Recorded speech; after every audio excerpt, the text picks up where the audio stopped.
ہوں گے وہ میدان جنگ سے بھاگ جائیں گے، اور 1/3 کو اللہ فتح عطا فرمائے گا۔ تو جو 1/3 میدان جنگ سے بھاگ جائیں گے، نبی صلی اللہ علیہ وسلم نے فرمایا ان کی توبہ کبھی قبول نہیں ہوگی۔ جو 1/3 شہید ہو جائیں گے وہ افضل ترین شہداء ہوں گے اس وقت کے، اور 1/3 کو اللہ تعالیٰ غلبہ عطا فرمائیں گے۔ ایک واقعہ تو ہمیں قرب قیامت میں نبی صلی اللہ علیہ وسلم سے یہ ملتا ہے صحیح احادیث سے، دوسرا ہمیں یہ ملتا ہے کہ قرب قیامت ہی میں مسلمان قسمہ پرسی کا شکار ہوں گے، تو تلاش کریں گے حضرت مہدی کو، کیونکہ حضرت مہدی وہ شخصیت ہیں جن پہ تمام نیک لوگ جمع ہو جائیں گے اور وہ مسلمانوں کی میدان جنگ میں کمانڈ کریں گے، جہاد میں کمانڈ کریں گے۔ تو ان کو بیت اللہ میں تلاش کیا جائے گا، وہ رسول اللہ صلی اللہ علیہ وسلم کی اولاد میں ہوں گے، اور لوگ ان کو پہچان لیں گے، اہل اللہ پہچان کر ان کو اپنا امیر بنائیں گے، اور ان کی قیادت میں پھر لڑائی اور جہاد شروع ہوگا۔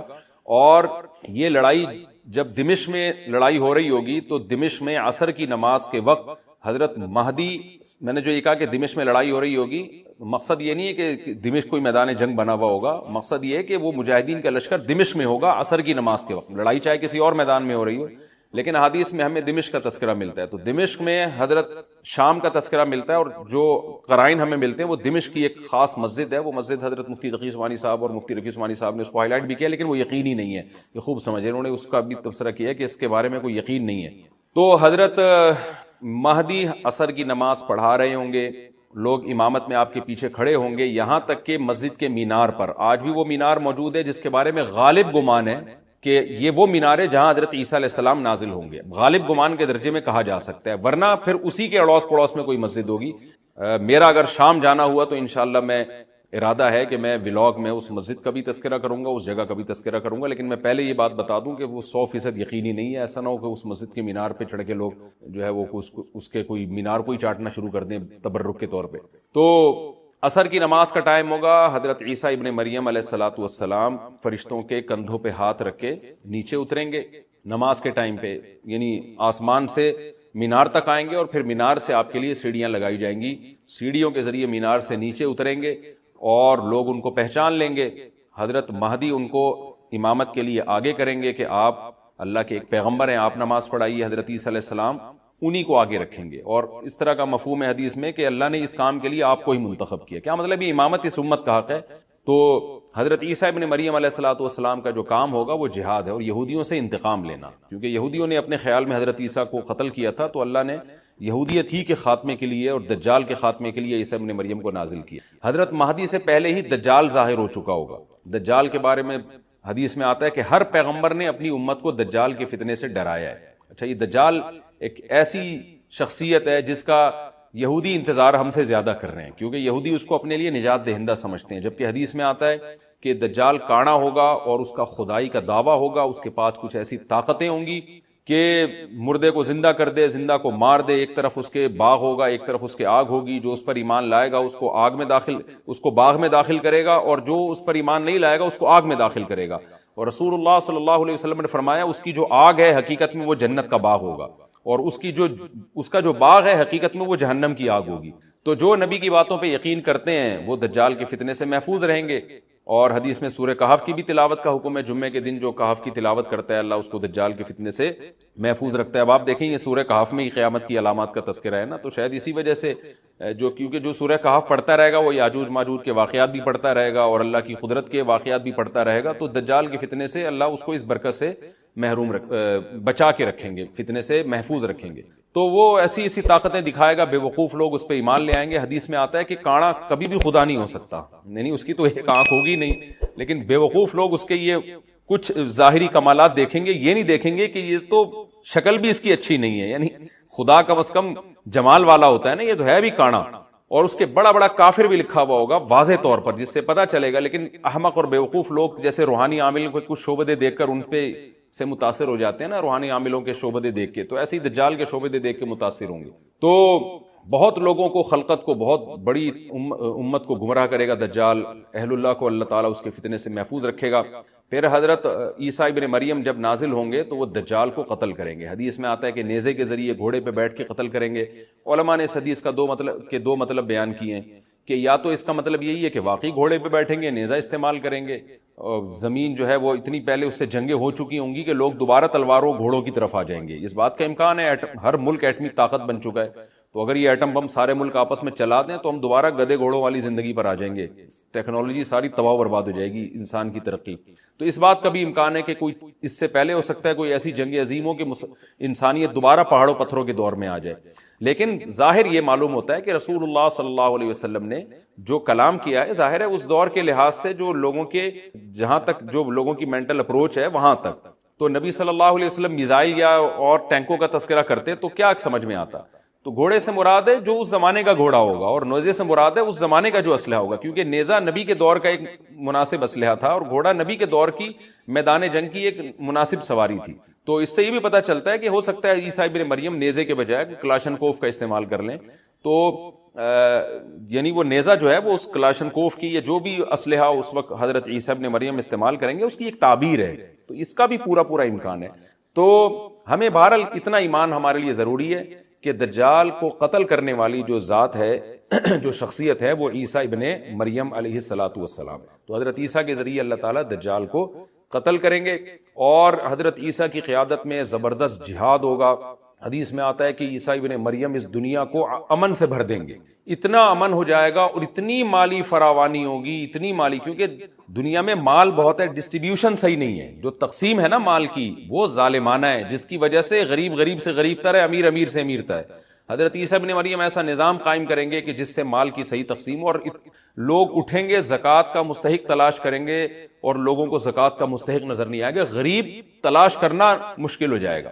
یعنی ایک آدمی، حدیث کے مفہوم ہے کہ زکوٰۃ لے کے گھومتا رہے گا اور اس کو کوئی غریب نہیں ملے گا، اتنی مالی فراوانی ہو جائے گی۔ پھر ترمذی کی روایت میں آتا ہے کہ اللہ کی طرف سے برکتیں ایسی نازل ہوں گی کہ بڑے بڑے انار پیدا ہوں گے، بڑے بڑے انگور پیدا ہوں گے، زمین اپنی برکتیں کھول دے گی، اور حضرت عیسیٰ علیہ السلام خنزیر کو بھی دنیا سے ختم کر دیں گے، خنزیر کی نسل کو ختم کر دیا جائے گا، وَيَضَعُ الْجِزْيَةَ، اور جزیہ کا نظام ختم، اما الاسلام و اما السیف، یا تو تلوار یا اسلام، اس کے علاوہ نہیں۔ تو نبی صلی اللہ علیہ وسلم کو اللہ نے جس مقصد کے لیے دنیا میں بھیجا تھا، اس مقصد کی جو تکمیل ہے وہ عیسیٰ ابن مریم کے ذریعے۔ باقی اس میں حکمتیں کیا ہیں اس پر میرے الگ سے بیانات موجود ہیں کہ اللہ نے حضرت عیسیٰ ابن مریم کا انتخاب کیوں کیا اس کام کی تکمیل کے لیے، اسی امت میں کوئی کیوں منتخب نہیں کر لیا، یا یہ کہ پیغمبر صلی اللہ علیہ وسلم ہی کے ذریعے پوری دنیا میں اسلام کو غالب کر دیا جاتا، اس میں کیا حکمتیں ہیں، اس پر میرے الگ سے بیانات موجود ہیں۔ ابھی تو میں کوشش کرتا ہوں کہ تفسیر سے میں جو ٹو دا پوائنٹ بات ہے اس سے یہاں اس لیکچر میں نہ ہٹوں۔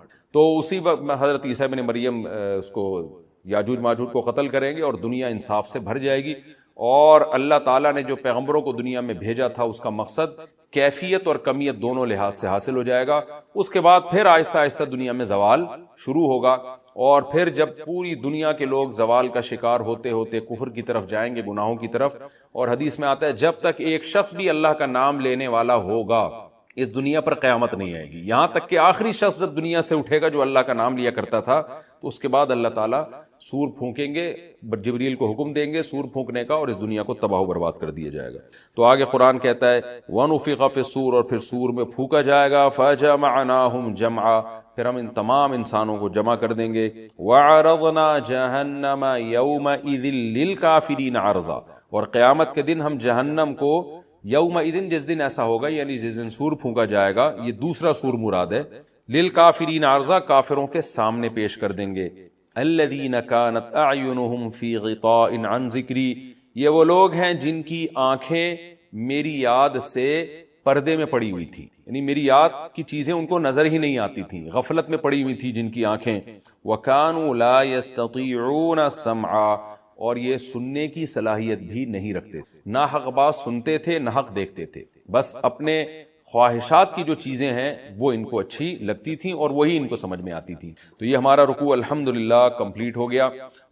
اس رکوع میں ہمیں بہت سارے اسباق ملتے ہیں، میں نمبر وار اس کو مختصراً بیان کر دیتا ہوں۔ پہلی بات تو یہ کہ دیکھیں اللہ تعالیٰ نے کیسے کیسے بادشاہ دنیا میں بھیجے ہیں اور کتنے پاورفل بادشاہ۔ حضرت ذوالقرنین کا نام ہی قرن والا، دو کناروں والا، زمین کے بہت بڑے حصے کو حضرت ذوالقرنین نے فتح کیا، اور اللہ کے نیک بندے کیسے اللہ کے راستے میں لڑتے رہے ہیں۔ تو یہ جو لوگ بیٹھ جاتے ہیں نا بس عبادت کرو اور لڑائی وڑائی اسلام میں ہے ہی نہیں، یہ دنیا میں کوئی بھی عقل مند اس نظریے کا حامی نہیں ہوگا۔ تو طاقت اور قوت کی اسلام میں بہت زیادہ اہمیت ہے۔ اس سے ہمیں یہ بھی پتہ چلتا ہے کہ اپنے ملک کی، خاص طور پر اسلامی ملک کی جو فوجی قوتیں ہیں، جو فوجی طاقتیں ہیں ان کی ہمیں قدر کرنی چاہیے، کیونکہ اگر کوئی بھی ملک عسکری لحاظ سے کمزور ہو جائے، کیونکہ اللہ تعالیٰ تو جو عسکری لحاظ سے طاقتور قومیں تھیں اللہ نے ان کا کتنا تذکرہ کیا، ہاں وہ اللہ کے باغی نہ ہو، تو اسلامی ملک میں کوئی بھی اسلامی کنٹری ہے، چاہے سعودی عرب ہے، چاہے پاکستان ہے، چاہے ترکی ہے، کوئی بھی اسلامی کنٹری ہے، اس کی فوج کی قدر کرنی چاہیے، کیونکہ اسی کی وجہ سے ملک کا بارڈر محفوظ ہوتا ہے۔ اگر مسلمان عسکری لحاظ سے کمزور ہونا شروع ہو جائیں تو کافر ہمیں گاجر مولی کی طرح کاٹنا شروع کر دیں، اسلام دشمن قوتیں ہمیں کھا جائیں، ختم کر دیں ہمیں کھا کے۔ تو نیک قوتوں کو اپنی بقا کے لیے ہمیشہ سے ایک اسلحے کی اور طاقت کی ضرورت رہتی ہے، اس کی اہمیت اسلام میں بہت زیادہ ہے۔ موسیٰ علیہ الصلوۃ والسلام کے بعد کتنے بڑے بڑے جنگی کمانڈر پیدا ہوئے، ذوالقرنین کا اللہ نے کیسا تذکرہ کیا، ذوالقرنین کی عبادت کا کہیں بھی تذکرہ نہیں، حالانکہ وہ بڑے عبادت گزار بھی تھے۔ داؤد علیہ السلام کی عبادت کا تذکرہ بھی ہے، ان کی تلوار اور طاقت کا تذکرہ بھی ہے۔ تو اللہ تعالیٰ جہاں عبادت کا تذکرہ کرتے ہیں تو طاقت اور قوت کا بھی تذکرہ کرتے ہیں، اس سے عسکری لحاظ سے اپنے آپ کو مضبوط کرنے کی اہمیت کا ہمیں پتہ چلتا ہے کہ اسلام میں اس کی بڑی اہمیت ہے۔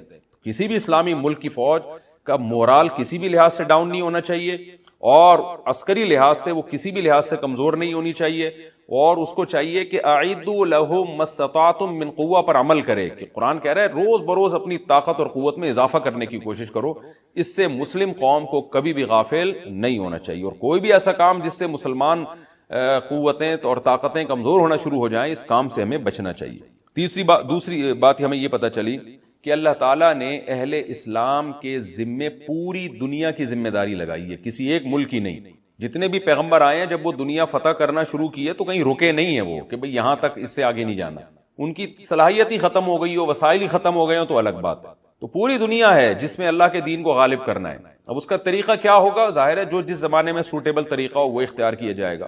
تو حضرت ذوالقرنین پہلے انتہائی مشرق کی طرف گئے ہیں جہاں سورج نکلتا ہے، تو وہاں سے جہاں سے آبادی شروع ہو رہی ہے، اور ان کا خیال تھا کہ اب آگے آبادی نہیں ہے تو پھر جا کے سٹاپ کیا ہے۔ مغرب میں بھی ایسے ہی، شمال میں بھی ایسے ہی۔ تو ہمیں جب دیکھتے ہیں کہ جب صحابہ کرام نے دنیا فتح کرنا شروع کی ہے تو ہمیں مسلمان کمانڈروں میں بھی ایسے واقعات ملتے ہیں کہ وہ علاقے فتح کرتے کرتے سمندر کے کنارے پہنچے اور انہوں نے سمندر کو دیکھ کے کہا کہ تیرے آگے بھی آبادی ہوتی نا تو ہم اللہ کا کلمہ وہاں بھی بلند کرتے۔ تو یہ دور تھا مسلمانوں کا، اور یہ عیسیٰ ابن مریم دوبارہ پھر وہی کریں گے، پوری دنیا کو فتح کریں گے۔ تو حضرت ذوالقرنین کے اس واقعے سے پتہ چلتا ہے کہ پوری دنیا کی ذمہ داری اللہ نے ہمیشہ سے اہل اللہ پہ لگائی ہے، اور وہ پوری دنیا میں اللہ کے دین کو غالب کرنے کی کوشش میں ہمیشہ سے لگے رہے ہیں۔ تیسری بات ہمیں پتہ چلتی ہے کہ اسباب اور وسائل کی اہمیت۔ حضرت ذوالقرنین نے جب اتنا پہاڑوں کے بیچ میں اتنا یعنی لوہے کی پلیٹیں لگا کے تانبا پگھلا کے آہنی دیوار بنائی ہے تو خوش ہوئے ہیں، ھذا رحمت من ربی، یہ میرے رب کی رحمت ہے، تبھی تو اللہ کا شکر ادا کیا نا، خوشی پہ شکر ادا کیا جاتا ہے۔ تو اس سے یہ بھی پتہ چلتا ہے کہ سائنس اور ٹیکنالوجی، دیکھیں یہ کام ٹیکنالوجی کے بغیر ممکن نہیں تھا، تبھی تو اس قوم نے کہا نا ذوالقرنین سے کہ ہم پیسے آپ کو دیں گے، لیکن ہمارے پاس وہ وسائل نہیں ہیں، وہ ٹیکنالوجی نہیں ہے ہمارے پاس۔ اور بظاہر ایسا لگتا ہے کہ ان کے پاس لوہا بھی تھا، تانبا بھی تھا، کیونکہ حضرت ذوالقرنین اب یہ تو نہیں ہے نا کہ زمین کے مشرق کی طرف دوبارہ لوہا جمع کرنے گئے ہوں، تو وہیں سے جو کچھ ہوگا نکالا ہوگا۔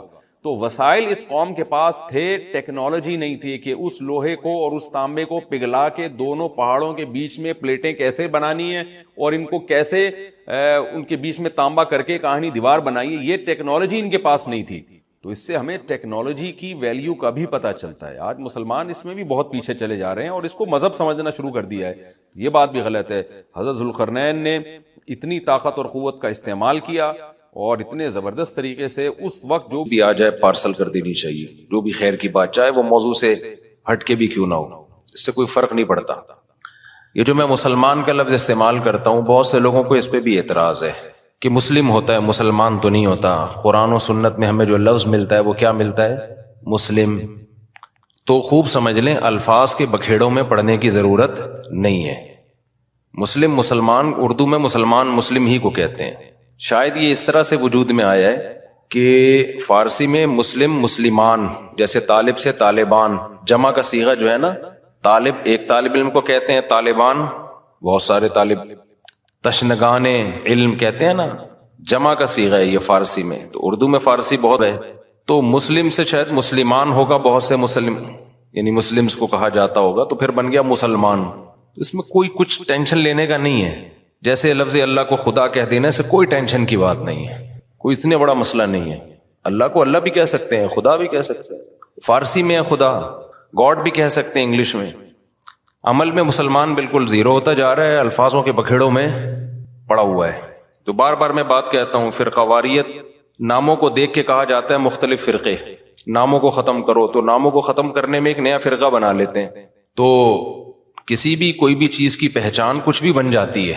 لوگ اپنی آسانی کے لیے نا زبان جو ہے نا، زبان لینگویج جسے کہتے ہیں ہم، یہ بالکل نیچرل وے میں وجود میں آتی ہے. اس میں آپ اگر کاٹ چھانٹ شروع کر دیں گے تو بہت بڑی مشکل ہو جائے گی. لوگ جب جس چیز کو جو نام دے دیں تو مان لینا چاہیے اس کو. اب یہ جو میں بار بار بتاتا ہوں، یہ میرا ٹاپک نہیں ہے، 2 منٹ میں بس اس کو سمیٹ کے آگے چلتے ہیں کہ یہ جو دیوبندی، بریلوی، اہل حدیث اور فلانا، ڈمکانا، حنفی، شافی، یہ لوگوں کے دیے ہوئے نام ہیں. یہ غیر مسلم کے مقابلے میں نہیں ہے، یہ مسلمانوں کے آپس کے مقابلے میں ہے. اب جب ایک چیز ہوگی تو اس کو نام تو دیا جائے گا نا. مسلم کے مقابلے میں چاہے دیوبندی ہو، بریلوی ہو، شیعہ ہو، اہل حدیث ہو، جو بھی ہو، غیر مسلم کے مقابلے میں ہم سب کیا ہیں؟ مسلم ہیں. لیکن جب مسلمانوں میں مختلف مکتبہ فکر وجود میں آ گئے تو وہ ایک دوسرے سے فرق کیسے کریں گے؟ مسلم غیر مسلم سے کریں گے. اگر مسلم غیر مسلم سے کریں گے اس کا مطلب آپ دوسرے کو غیر مسلم مان رہے ہو. تو جب مختلف مکاتب فکر وجود میں آ گئے تو ان کا ایک دوسرے سے فرق کرنے کے لیے اسلام کے علاوہ کوئی اور نام دینا پڑے گا. ایک آسان سی مثال دے دیتا ہوں. ہندوستان میں فرقے نہیں تھے تو کچھ لوگ تیجا 40واں کرتے تھے، کچھ تیجا 40واں نہیں کرتے تھے. اب لوگوں نے تو فرق کرنا ہے نا، تو لوگوں نے اپنی آسانی کے لیے نام دے دیا کہ یار جو نہیں کرتے ان کا تعلق زیادہ تر دیوبند کے مدرسے سے ہے، تو لوگوں نے ان کو ہائی لائٹ کر دیا. کس نام سے؟ دیوبندی کے نام سے. یہ پبلک کا دیا ہوا نام ہے. اور جو تیجے 40 میں کرتے تھے وہ ایک مکتبہ فکر تھا، ان کے پاس ان کے اپنے دلائل تھے، ان سے چاہے ہم متفق ہوں یا نہ ہو لیکن انہوں نے کچھ بنائے دلائل، ان کی رائے تھی. تو جب وہ لوگ بڑی تعداد میں آ گئے اور وہ ربیع الاول میں یہ سب کچھ کرنے لگے جو وہ کرتے ہیں، تو ایک مکتبہ فکر تھا تو لوگوں نے اس کا نام کیا کر دیا؟ کیونکہ ان کا تعلق زیادہ تر بریلی سے تھا تو لوگوں نے خود کیا کہنا شروع کر دیا؟ بھئی یہ بریلوی ہے. اب اگر آپ کہیں ہم سب مسلم ہیں تو اس کا مطلب یہ ہوا کہ جو تیجے 40 میں نہیں کر رہے وہ بریلویوں سے فرق کے لیے لوگ ان کو نام دے مسلم. اس کا مطلب خود بخود مان لیا کہ جو تیجے کر رہے ہیں وہ غیر مسلم ہیں. اس سے فرقہ واریت کم ہوگی یا بڑھے گی؟ وہ کہے گا یار ہمیں تم نے غیر مسلم بنا دیا. تو مسلمانوں کے آپس میں جب ڈفرنس ہوگا نا تو اس میں فرق کے لیے یہی نام دیے جائیں گے. اب جو لوگ کہتے ہیں میں نہ دیوبندی، نہ بریلوی، نہ اہل حدیث، نہ فلانا، نہ ڈمکانا، تو ہم ان سے کہتے ہیں پھر آپ کا نظریہ کیا ہے؟ آپ کی سوچ کیا ہے؟ تو جو آپ کی سوچ ہے تو وہ سوچ کے لوگ تو پہلے سے پائے جاتے ہیں.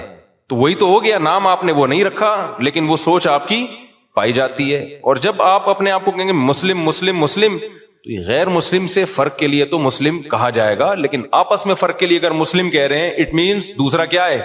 آپ اس کو غیر مسلم مان رہے ہیں. اور آسان کر دیتا ہوں پھر یہ چلتا ہوں آگے. یہ بہت زیادہ فرقے آج کل یہ لفظ بہت زیادہ چلایا جا رہا ہے. اس کے نام پہ فرقے کم نہیں ہو رہے، بنائے جا رہے ہیں. فیکٹریاں لگا دی ہیں فرقے بنانے کی. اب بہت سے لوگ کہتے ہیں ہمارا کوئی فرقہ نہیں ہے، حالانکہ اسلام میں سب سے پہلے 2 بڑے فرقے وجود میں آئے ہیں. یہ تو بعد کے ہیں نا، کسی نے بریلویت کا نام دے دیا، نام بعد میں آئے ہیں. یہ جو سوچ تھی وہ تو بہتوں کی ہمیشہ سے رہی ہے. جو نظریے تھے سب سے پہلے جو وجود میں آئے، جو آج تک قائم ہیں، ان کی بات کر رہا ہوں. وہ شیعہ اور سنی وجود میں آئے ہیں. شیعہ حضرات کا جو بیسک دعویٰ ہے 5 تن پاک، اہل بیت کو اور حضرت علی کو، دیگر اصحاب رسول پہ فضیلت دینا، ان کے اپنے اصول ہیں، وہ ان اصولوں پر عمل پیرا ہیں. وہ 2 نمازیں ہمیشہ اکٹھی پڑھتے ہیں. وہ 3 طلاق کو ایک بھی نہیں مانتے، کچھ ایک مانتے ہیں، کچھ ایک بھی نہیں مانتے. حضرت عمر رضی اللہ تعالیٰ عنہ کے فیصلوں کو بالکل لفٹ نہیں کراتے، تبھی وہ متع کو بھی جائز سمجھتے ہیں. ان میں بڑے فرق تھے ان کے اندر اور سنیوں کے اندر. ان کا عقیدہ بھئی 11 امام ہے، 12 امام ہے. وہ امام کو بھی بہت زیادہ امام کو درجہ دیتے ہیں وہ. تو جو یہ عقیدوں کے حامل نہیں تھے، جن کا یہ عقیدہ تھا نہیں بھائی قرآن، حدیث اور صحابہ، خلفائے راشدین کو بھی ویلیو دینی ہے، تمام صحابہ کو ماننا ہے، ہر نماز اپنے ٹائم پہ پڑھنی ہے. سفر میں تو اختلاف ہے اہل سنت والجماعت میں آپس میں، لیکن جب حضر میں ہوں گے تو ہر نماز اپنے ٹائم پہ ہوگی. متع حلال نہیں ہے، 3 طلاقیں 3 ہوتی ہیں. تو جن کا یہ کانسیپٹ تھا ان کو کیا کہا جانے لگا؟ اہل سنت والجماعت. حالانکہ آپ کہتے نہیں جی ہم فرقوں میں نہیں پڑھیں گے، یہ مسلم ہیں، اس کا مطلب آپ نے ان کو کیا مان لیا؟ غیر مسلم. اگلا قبول کر لیتا اس نعرے کو؟ وہ کہتا ہے بھائی ہم وہ تو کہہ رہے ہیں ہم تو مسلم ہیں. وہ تھوڑی آپ اس کو 100 دفعہ غیر مسلم کہیں، اگلا ایکسپٹ کرنے کے لیے تیار نہیں ہے. تو علماء نے کیا کیا بھائی ٹینشن سے بچنے کے لیے کہ بھائی دو مکاتب فکر ہیں, ایک کو اہل سنت والجماعت کہا جاتا ہے اور ایک کو شیعہ کہا جاتا ہے. پھر اہل سنت والجماعت کو شارٹ فارم میں سنی کہا جانے لگا. میں نے کہا نا زبان جو ہے وہ پرواہ نہیں کرتی ہے, زبان آٹومیٹیکلی وجود میں آتی ہے. لوگ جس چیز میں آسانی دیکھتے ہیں اس کو خود وضع کرتے ہیں. جو زبان کے الفاظ ہیں ان کو وضع کسی ادارے میں نہیں کیا جاتا, وہ آٹومیٹیکلی لوگوں کی زبان پہ. ابھی آج کے نا پروگرام تو بڑھ گیا چل رہا ہے نا مارکیٹ میں, اب یہ کسی نے بیٹھ کے بنایا ہے, اب ہر جگہ یہ وڑ گیا کا لفظ. اب اصل وڑ گیا کہ جو بھی مطلب ہو, اصل وڑ گیا. مجھے کل کسی نے کہا یہ وڑ گیا بہت برا لفظ ہے, اس کا تو یہ مطلب ہے, اس کا تو وہ مطلب ہے, یہ وڑ گیا کا لفظ. میں نے کہا جو بھی مطلب ہے ابھی یہ نہیں ہے, ابھی وہ مطلب ہے جو مارکیٹ میں چل رہا ہے. وڑ گیا کا مطلب بیڑا غرق ہو گیا پروگرام کا. اچھا چھالیاں بھی آ گئی, میم سے بہت آ رہی ہیں, پروگرام تو وڑ گیا.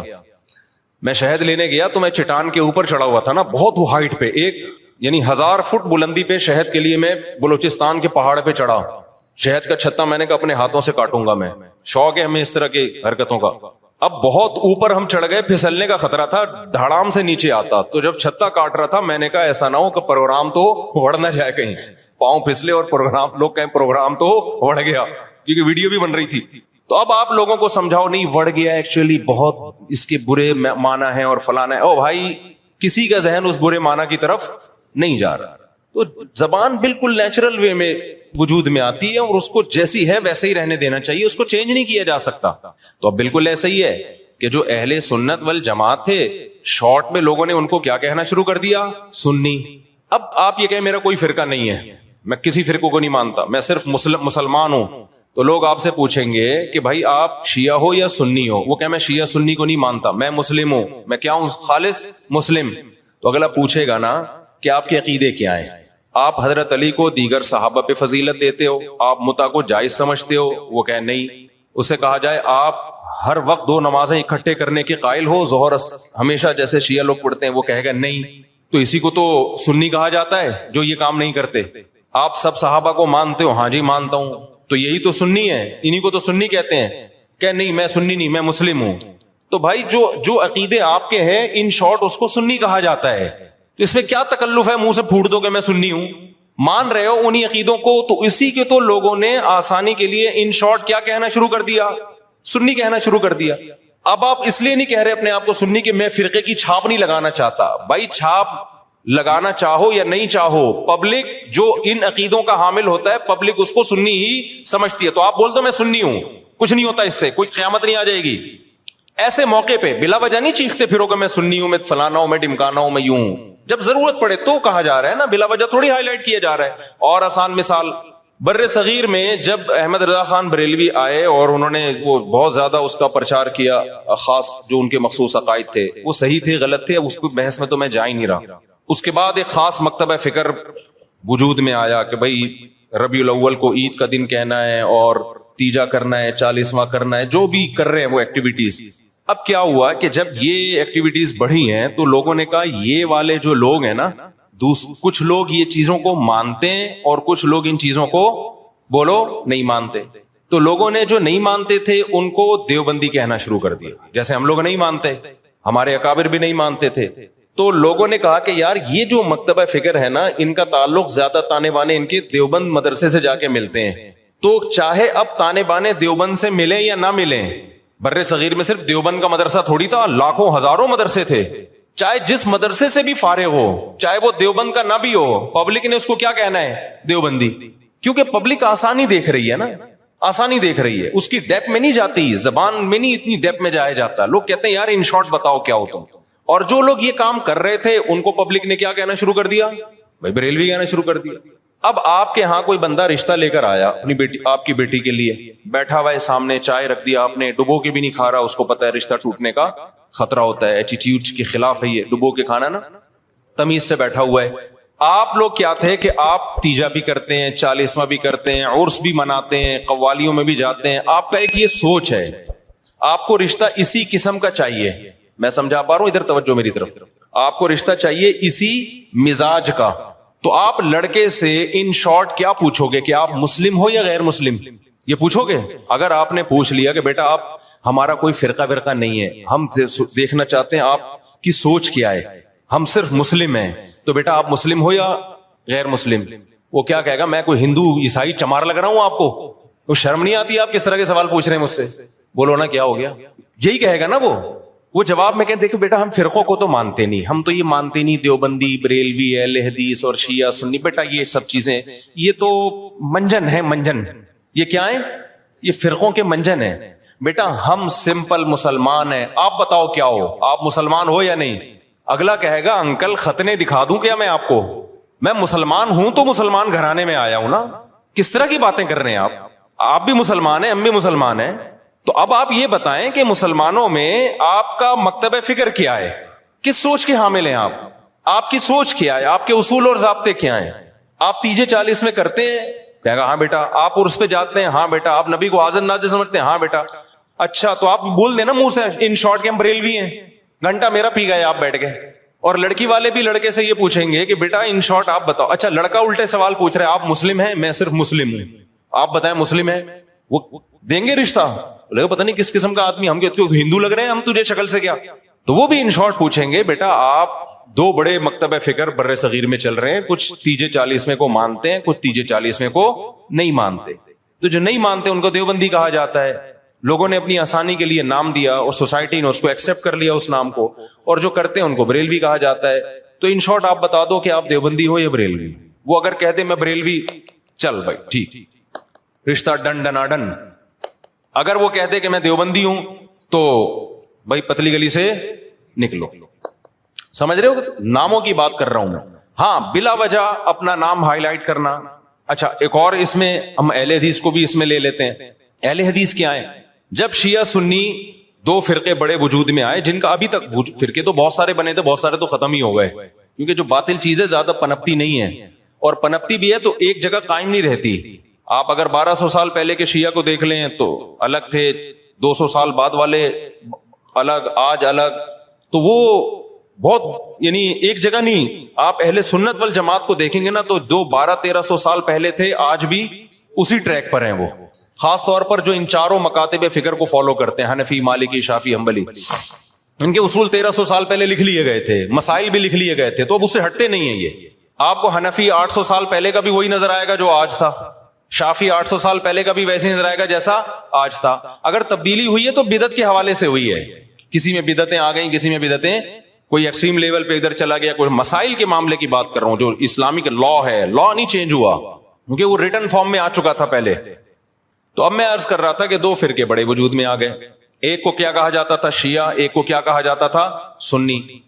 تو سنیوں کا جو اصول اور ضابطہ تھا وہ یہ تھا کہ قرآن سے مسئلہ دیکھا جائے, پھر نبی صلی اللہ علیہ وسلم کی صحیح احادیث سے, اس کے بعد صحابہ. تو انہوں نے اس اصول کو سامنے رکھ کے ریسرچ کی, اور باقاعدہ جیسے حدیث کو ریٹن فارم میں محدثین لے کر آئے کہ بھئی اب سینہ بسینہ کب تک چلے گی, اس کو ریٹن فارم میں لے کر آؤ, کتابیں لکھو, ضائع ہو سکتا ہے علم. تو اسی طرح جو مسائل تھے, یہ جائز ہے, یہ ناجائز ہے, یہ مکروہ ہے, یہ حرام ہے, یہ مکروہ تنزیہ ہے, فلاں کام کرنے سے سدا صاحب واجب ہوتا ہے, فلاں غلطی کرو تو سدا صاحب نہیں, پوری نماز ہی لوٹانی پڑے گی, ہزاروں مسائل تھے نا.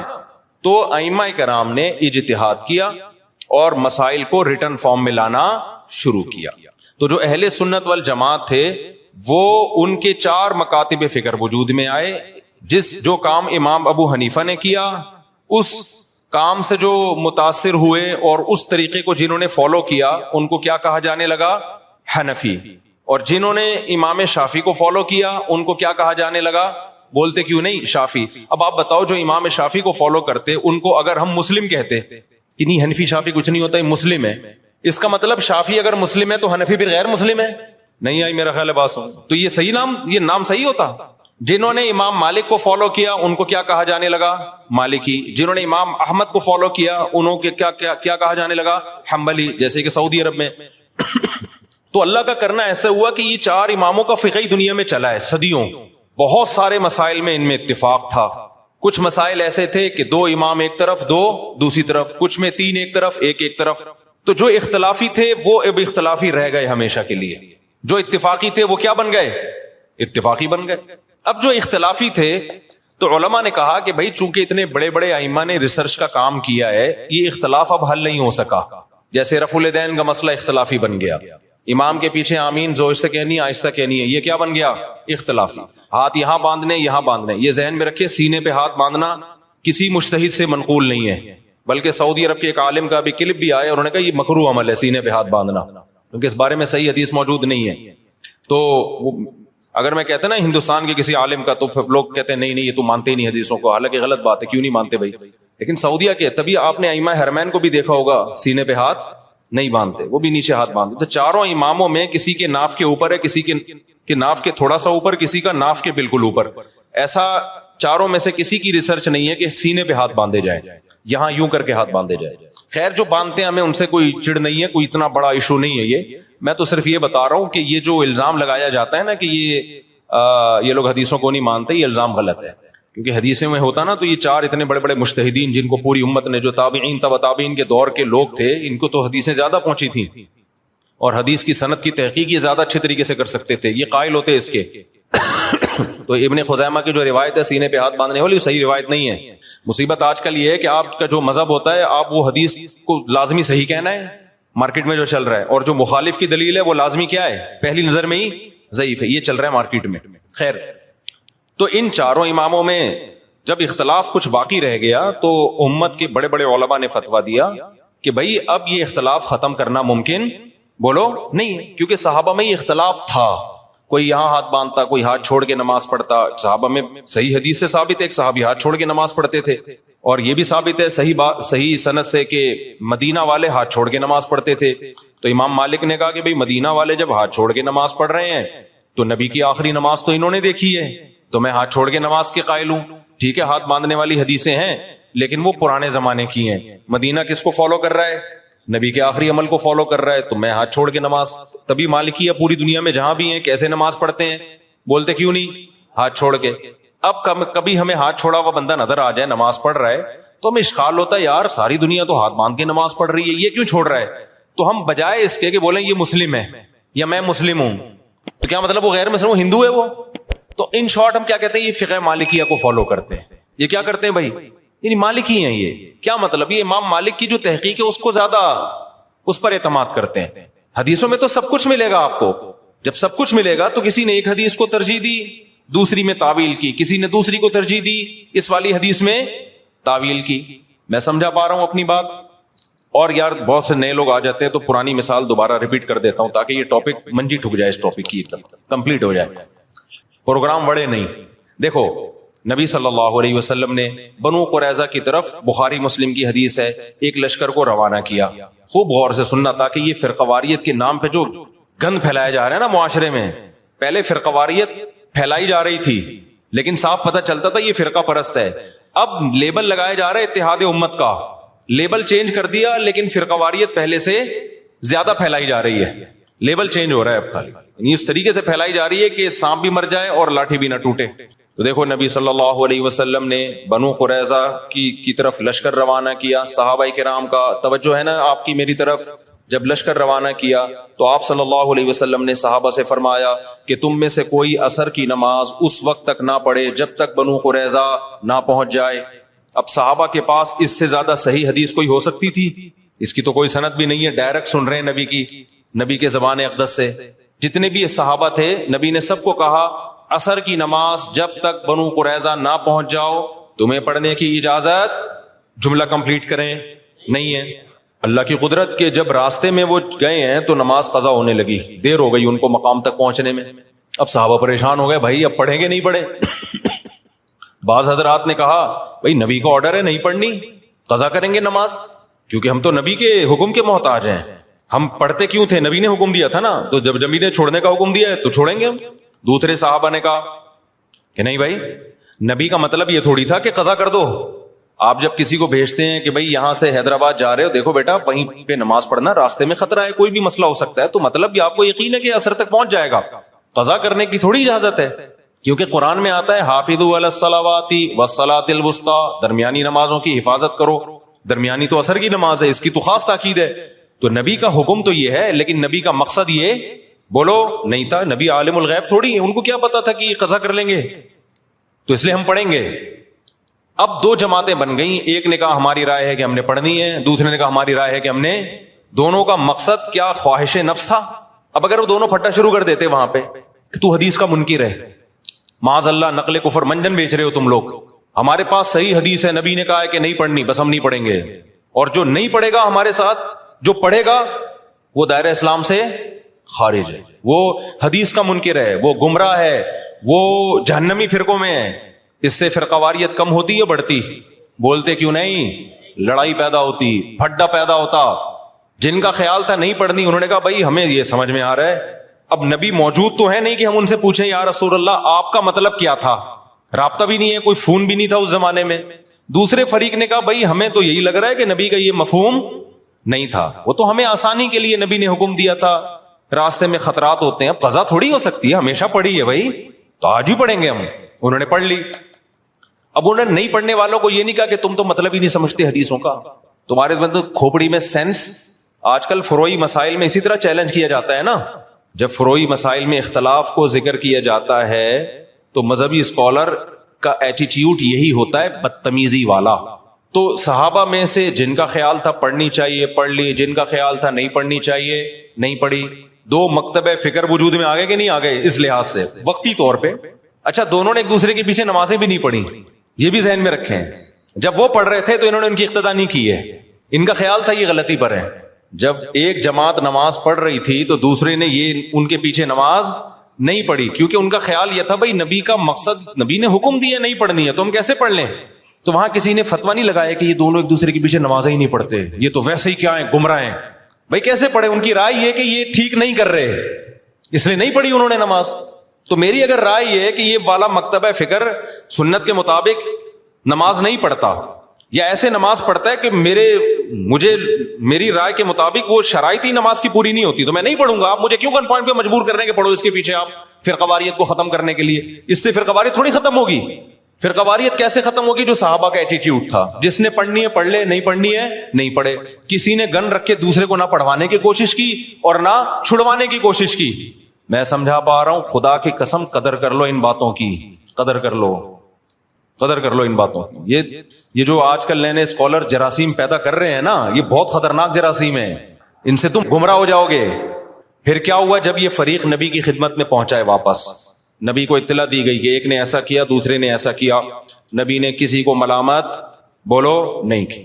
یہاں سے فقہا کو ایک اصول مل گیا قیامت تک کے لیے, بھائی حدیث کی تشریح میں اگر اختلاف ہوگا تو وہ اختلاف برا نہیں ہے. میں سمجھا پا رہا ہوں اپنی بات؟ اگر حدیث کی تشریح میں اختلاف, دیکھو جن صحابہ نے نماز چھوڑی انہوں نے حدیث کے الفاظ لیے, ایسا ہی ہے نا. جنہوں نے نماز پڑھی کیا انہوں نے حدیث نہیں لی؟ انہوں نے لی. انہوں نے حدیث میں تعویل کی, انہوں نے کہا حدیث کا یہ مطلب نہیں ہے. کیوں نہیں ہے بھائی یہ مطلب؟ کیوں نہیں ہے؟ اس لیے کہ قرآن کہہ رہے ہیں اثر کی حفاظت کرنی ہے, تو قرآن کا بھی تو حکم ہے نا, اس کو بھی تو فالو کرنا ہے. اب اگر کوئی ہمارے سامنے حدیث کا ریفرنس پیش کرتا ہے اور ہمارے خلاف جاتا ہے, ہم کہتے ہیں حدیث کا یہ مطلب نہیں ہے, تو 2-2 فٹ توے پر اچھلنے شروع کر دیتا ہے وہ کہ دیکھو نبی کی حدیث آئی, بجائے سینے سے لگانے کے فوراً کہہ رہے ہیں حدیث کا یہ مطلب نہیں ہے. یعنی یہ بتائیں گے ہمیں کیا مطلب ہے. اور بھائی ہم جو مطلب دوسرا بتا رہے ہیں وہ اس لیے بتا رہے ہیں کہ اس کے مقابلے میں دیگر دلائل کو بھی تو دیکھو, قرآن کو بھی تو دیکھو, حدیث متواتر کو بھی تو دیکھو. اس لیے ابن قیم رحمہ اللہ تعالیٰ نے ان صحابہ کی رائے کو زیادہ ترجیح دی ہے جنہوں نے نماز پڑھی ہے. انہوں نے کہا انہوں نے کیا کیا ہے کہ حدیث کا ایسا مفہوم بیان کیا کہ وہ حدیث دیگر حدیثوں سے اور قرآن کی آیتوں سے میچ کر گئی ہے. وہ زیادہ ان کا مذہب ثواب سے سواد والا ثواب یعنی درستگی کے زیادہ قریب تھا. تو یہی امام حنیفہ کا اصول ہے کہ جب بھی کوئی حدیث آتی ہے چاہے صحیح حدیث ہو, وہ قرآن اور احادیث مشہورہ متواترہ پہ پیش کرتے ہیں. اگر اس کے موافق ہے تو ٹھیک ہے, نہیں ہے تو اس میں تعویل کر دیتے ہیں. تو یہ اس حدیث سے ہمیں زندگی بھر کے لیے ایک اصول پتہ چل گیا, بھائی قرآن و سنت میں اگر نیت اللہ رسول کی ماننی ہے, دائیں بائیں جانا مقصد نہیں ہے, اپنی خواہشات کی پیروی مقصود نہیں ہے, تو پھر اگر حدیث کی تشریح میں اختلاف ہوگا تو وہ اختلاف برا نہیں ہے, اور اس کی بیس پہ نہ انسان جہنم میں جاتا ہے بلکہ اس کی بیس پہ ہوتا کیا ہے, نبی کا حکم صحیح حدیث موجود ہے. اذا اجتہد المجتہد, جب کوئی اجتہاد کرتا ہے, مجتہد عام آدمی نہیں, مجتہد اجتہاد کرتا ہے, فإن اخطأ فلہ اجر, غلطی کرے گا پھر بھی اجر ملے گا, وإن اصاب فلہ اجران, درست نتیجے تک پہنچے گا 2 اجر ملیں گے اس کو. ہم کہتے ہیں دونوں صحابہ میں سے ایک نے صحیح کیا دوسرے نے غلط کیا, لیکن جس نے غلط بھی کیا نیت ٹھیک تھی ان کی, ان کو یہی سمجھ میں آیا تو غلط کے باوجود ان کو اجر ملا, اور جنہوں نے صحیح کیا تو ان کو کتنے اجر ملے؟ بولو 2 اجر ملے. لیکن اتنی بات ثابت ہو گئی کہ نہ انہوں نے ان پہ طعنہ تشنیع طنز کیا, نہ انہوں نے ان پہ طنز کیا. اب ہوا یہ کہ چاروں اماموں نے جب اجتہاد کیا تو اس کے نتیجے میں بھی یہی ہوا ہے کہ بہت سے مسائل میں آپس میں کیا ہو گیا؟ اتفاق. مثال کے طور پر اس مسئلے میں اتفاق ہو گیا کہ حالت اقامت میں حضر میں 5 نمازیں اپنے ٹائم پہ پڑھی جائیں گی, 2 نمازیں اکٹھی نہیں کی جائیں گی. سفر میں 3 امام اس کے قائل ہوئے کہ 2 اکٹھی کی جائیں گی. امام صاحب نے کہا کی جائیں گی, مگر کس طریقے سے؟ قضا کر کے نہیں, بلکہ ظہر کو آپ عصر کے قریب لے کے جائیں گے, پھر پڑھیں گے, پھر عصر کو مقدم کریں گے. انہوں نے حدیثوں میں یہ مفہوم کیوں بیان کیا؟ وہی اصول تھا ان کا, بھائی پہلے کس پہ پیش کرو؟ قرآن پہ. تو قرآن تو ہر نماز سفر ہو یا حضر اپنے ٹائم پہ پڑھنے کا حکم دے رہا ہے آپ کو. تو انہوں نے کہا اس طریقے سے جمع کی جائیں گی. اب کیا ہوا؟ اسی طرح صدقہ فطر میں اختلاف ہوا. امام ابو حنیفہ نے کہا حدیث میں آتا ہے کہ آٹا دے دو کسی غریب کو, تو اگر کوئی پیسے دے دے تو بھی ٹھیک ہے, مقصد تو پورا ہو گیا. تینوں اماموں نے کہا نہیں بھائی مقصد نہیں, حدیث میں جب آٹا ہے تو ہم کیا دیں گے؟ آٹا ہی دیں گے. لہذا آپ نے سعودی عرب میں دیکھا ہوگا جب وہ عید کے دن فطرانہ دیتے ہیں تو آٹے کی تھیلیاں لے کر آتے ہیں عیدگاہ میں. دیکھا ہوگا نا جو لوگ سعودی عرب میں رہے ہیں. ہمارے یہاں ڈائریکٹ پیسے جمع کرا دیتے ہیں. ایسا ہی ہے کہ نہیں ہے؟ اب کیا ہوا؟ امام شافعی کی رائے ہوئی کہ بھئی ہاتھ یہاں باندھے جائیں, امام حنیفہ کی رائے ہوئی ہاتھ یہاں باندھے جائیں, امام مالک کی رائے ہوئی کہ ہاتھ چھوڑ دیے جائیں. تو یہ سب چیزیں حدیثوں میں ہمیں ملتی ہیں. امام شافعی کی رائے رکوع میں جاؤ تو ہاتھ اٹھا کے نماز پڑھو, رفع الیدین کرو. امام حنیفہ کی رائے ہوئی عبداللہ بن مسعود کی صحیح حدیث ہے کہ بھئی صرف تکبیر تحریمہ میں کرو, اس کے علاوہ نہیں کرو. اور اس نماز کو عبداللہ بن مسعود نے نبی کی نماز قرار دیا. تو امام صاحب نے دلائل کے تانے بانے ملا, انہوں نے کہا میری نظر میں یہ آخری نماز ہے نبی کی. اس پہ قرائن ہے ان کے پاس, بہت مضبوط قرائن ہے. اب جب یہ مکاتب فکر بن گئے تو جس نے امام شافعی کو فالو کیا وہ رفع الیدین کر رہا ہے, جس نے امام حنیفہ کو فالو کیا وہ نہیں کر رہا. اب اس میں یہ کہنا کہ وہ حدیث کو مانتا ہے وہ حدیث کا منکر ہے, یہ ہے جہالت. اٹ از کالڈ, یہ اس کا مطلب ہے آپ کو ایک ادھر کے دلائل معلوم ہے ادھر کے معلوم نہیں ہے, یا آپ کی کھوپڑی میں آ نہیں رہے, اپنی جہالت کو دوسروں پہ آپ تھوپ رہے ہیں. سمجھتے نہیں ہے نا بات؟ امام صاحب کا جو مذہب ہے رفع الیدین نہ کرنے میں بہت مضبوط مذہب ہے. امام ترمذی امام بخاری کے شاگرد لکھتے ہیں کہ زیادہ تر صحابہ رفع الیدین نہیں کرتے تھے. اس پہ میں کئی دفعہ پیش کر چکا ہوں حوالے, لیکن ابھی یہ ٹاپک نہیں ہے رفع الیدین. ایسا نہ ہو میرا پورا بیان وہ رفع الیدین کا کلپ نکال کے آگ لگا دیں اس میں. دونوں طرف دلائل ہیں. تو امت نے کیا کیا؟ انہوں نے کہا یہ کام اب ہو چکا ہے, فقہ مرتب ہو گیا, اب جو جس کو فالو کرے. زیادہ تر ہوا یہ کہ جو مکاتب فکر کے لوگ جس علاقے میں اسلام لے کر گئے تو غیر مسلم آٹومیٹیکلی اسی فقہ میں داخل ہو گئے. اب چونکہ ہندوستان میں جو اسلام آیا تو کوفہ اور بصرہ سے آیا ہے. کوفہ بصرہ میں عبداللہ بن مسعود اور علی کے شاگرد رضی اللہ ان کے زیادہ شاگرد تھے, وہ اسلامی خلافت کا ذریعہ تھا. تو وہاں سے اسلام دنیا بھر میں پھیلا, پورا ہندوستان. تو وہ نمازیں بھی وہی والی آ گئیں ساری, بغیر رفع الیدین والی. تراویحاں 20 رکعتیں آ گئیں, سمجھ رہے ہو؟ ازبکستان میں بھی وہی, ایران میں بھی, افغانستان میں بھی, بنگلہ دیش میں بھی. تو میجورٹی جو تھی وہ وداؤٹ رفع الیدین نماز پڑھنے لگی. اور چونکہ یہ امام حنیفہ کی رائے تھی تو اس مکتبہ فکر کو کیا کہا جانے لگا؟ بولو حنفی. اب اگر اس کو ہم مسلم کہتے اس کا مطلب جو رفع الیدین کرنے والے ہیں وہ کیا ہیں؟ غیر مسلم. تو یہ کوئی عقل کی بات ہوتی؟ یہ میں اس لیے کہہ رہا ہوں, لوگ کہتے ہیں نا حنفی نہ شافی, ہم تو صرف مسلم ہیں. ابے تو پاگل ہے, تو منجن بیچ رہا ہے. بھائی ہم حنفی ہیں, شافعی اور مالکیہ کے مقابلے میں حنفی ہیں. غیر مسلم کے مقابلے میں کوئی حنفی شافعی نہیں ہوتا. اس میں ہم کیا ہیں؟ اس میں تو مسلم ہیں سارے. تبھی ہم بلا وجہ اپنے آپ کو نہ دیوبندی کہتے ہیں نہ حنفی کہتے ہیں. کبھی دیکھا ہم نے بلا وجہ دیوبندی حنفی خام خواہ کی؟ جب بھی کوئی پوچھے بھائی ہم مسلمان ہیں ماشاءاللہ سب لوگ.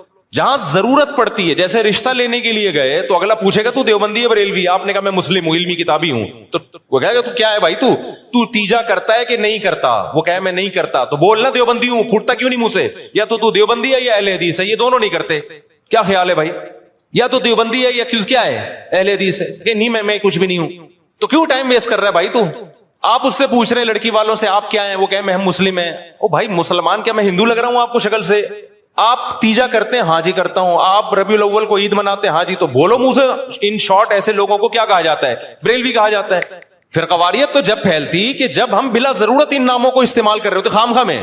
جہاں ضرورت نہیں ہے وہاں بھی اپنے نام کے ساتھ بلا وجہ کا حنفی لگایا ہوا ہے, بلا وجہ کا شافی لگایا ہوا ہے, بلا وجہ کا دیوبندی لگایا ہوا ہے, بلا وجہ کا اہل حدیث لگایا ہوا ہے. یہ تو بلا وجہ کا ہے. پھر ہم کہتے ہیں یار بلا جہاں ضرورت ہوگی وہاں یہ نام استعمال کیا جائے گا, جہاں ضرورت نہیں ہے تو وہاں یہ نام استعمال نہیں کیا جائے. اور جس کا کوئی نام ہی نہیں ہے, کہیں بھی منسوب نہیں ہے, اس کا مطلب وہ بالکل فارغ ہے. اس کا مطلب وہ کیونکہ جتنے بھی مسلمانوں میں فرقے چلے آ رہے ہیں وہ یا تو یہی ناموں سے ہیں, اور حدیث میں آتا ہے جو اہل حق ہے وہ ہمیشہ رہیں گے. تو آپ جب نئی چیز مارکیٹ میں لا رہے ہو تو آپ کبھی بھی اہل حق میں شامل نہیں ہو سکتے. تو اس لیے جلدی جلدی اب ہو گیا تو اب کیا کروں, پھر اس کو جلدی سے نمٹاتا ہوں میں جلدی سے اس ٹاپک کو. تو یہ جو سنیوں کے 4 مکاتب فکر تھے نا, ان میں وہ اختلاف نہیں ہے جو شیعہ اور سنی کا اختلاف ہے, کیونکہ یہ سب قرآن کو مانتے ہیں, حدیث کو مانتے ہیں, ایک دوسرے کا احترام کرتے ہیں, سب بدعت کے خلاف ہیں. تھوڑے تھوڑے ان میں آگے جا کے اختلاف آتے ہیں. تو اس اختلاف کو ختم کرنا اب پاسبل نہیں ہے, کیونکہ اگر پاسبل ہوتا تو اتنے بڑے بڑے ائمہ اور ان کے شاگرد ختم کر چکے ہوتے. اب امت نے کیا کیا کہ بھائی اب بجائے اس کے کہ وہی بحثیں دوبارہ ہوں, امت کی صلاحیتیں جہاد کے میدانوں میں اور بے حیائی کے خاتمے اور بدعت کے خاتمے میں خرچوں. امت کے علماء صلحہ نے فتویٰ دیا بھائی اب کیونکہ ہماری نظر میں اہل سنت والجماعت وہ حق پرست فرقہ ہے, وہ اہل حق میں سے ہیں, تو سنی جو ہے ہماری نظر میں, کیونکہ حدیث میں جو علامتیں بیان کی گئی ہیں ما انا علیہ و اصحابی, جو میرے اور صحابہ کے طریقے پہ چلے گا, تو شیعہ حضرات چونکہ صحابہ کو نہیں مانتے, تو ہماری رائے یہ کہ بھائی ہم نجات یافتہ فرقہ کس کو سمجھتے ہیں, سنیوں کو. ہاں ہم لڑائی کے قائل نہیں ہیں کہ شیعوں کو جا کے تنگ کرنا شروع کر دیں, کیونکہ آپ کی رائے سے اگر کوئی اختلاف کرتا ہے تو میں نے بتایا 100 دفعہ اختلاف کرے, اس سے پھڈا نہیں ہوتا. پھڈا جب ہوتا ہے جب آپ منہ پہ جا کے کسی کو برا بلا کہنا شروع کر دو, یا ہر وقت بیان میں آپ ان کو برا بلا کہہ رہے ہو. اپنی علمی رائے بیان کر دیں, اس کے بعد کیا ہو جائیں آپ خاموش, جس نے آنا ہوگا آ جائے گا, نہیں آنا ہوگا تو چھوڑو رہنے دو. کیا خیال ہے بھائی؟ فرقواریت جب پیدا ہوگی جب آپ اس کو برا بلا کہیں گے, آپ کہیں بھائی ٹھیک ہے بھائی آپ کی رائے, آپ نہیں عمل کریں, آپ 2 نمازیں اکٹھی پڑھیں, آپ ٹھیک ہے جیسے ہمیشہ سے ہوتا رہے. کہیں بھی لڑائی کی کوشش ہوئی ہے تو علماء نے اس کو ختم کرنے کی کوشش کی ہے. لڑائی بھی ناجائز ہے, اور وہ طریقہ جس سے لڑائی پھیلے, ممبروں پہ نام لے کے مخالفت کرنا, ممبروں پہ نام لے کے برا بلا کہنا. آپ کہ میں تو لڑائی نہیں کر رہا, تو بھائی ذریعہ تو بن رہے ہو نا. ایک آدمی اپنی ساس یا سسر کے خلاف ممبر پہ بیٹھ کے بولتا رہتا ہے, جب وہ آئے گریبان پکڑے مارا انہوں نے اس کو, سالوں نے مارا, تو کہہ رہے میں نے آج تک تم پہ ہاتھ نہیں اٹھایا, تم پتہ نہیں کیوں مجھے مار رہے ہو, میں تو ہمیشہ محبت کی بات کرتا ہوں, میں نے کبھی تمہیں نہیں کہا کہ لڑائی کرو. کہہ رہے بھائی تو لڑتا نہیں ہے لیکن تو باتیں کر رہا ہے کہ لڑوانے والی. تو بعض لوگ